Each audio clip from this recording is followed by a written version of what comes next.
Hi అన్న అందరికీ వీలైతే లైక్ కొడదాం బ్రో, సబ్స్క్రైబ్ చేసాం.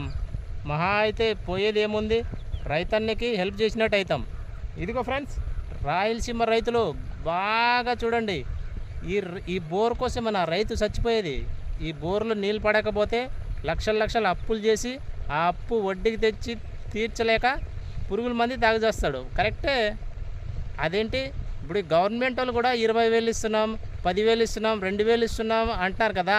ఆ 2,000, 10,000, 20,000 ఎందుకు? ఇలాంటి బోర్ వేయించవచ్చు కదా రైతులకి ఫ్రీగా. వాళ్ళ లైఫ్ బాగుపడుతుంది, వాళ్ళు బాగుపడతారు, వాళ్ళకు ఉపయోగం వస్తుంది, వాళ్ళకు చాలా హెల్ప్ కూడా అవుతుంది. ఇలాంటి దాని కోసమే కదా రైతులు చచ్చిపోతున్నది. మరి అలా ఆలోచించరే గవర్నమెంటు. మీరు ఇచ్చే 2,000, మీరు ఇచ్చే 3,000, 5,000, 10,000 వాళ్ళకేం సరిపోవులే. ఇలాంటైనా హెల్ప్ చేయండి, అలాగే బోర్లైనా వేయించండి. లక్షలు అప్పు చేసి చచ్చిపోతున్నారు. మీరు లైక్ కొట్టి సబ్స్క్రైబ్ చేస్తే ఇంకొకరు చేరుతుంది ఫ్రెండ్స్.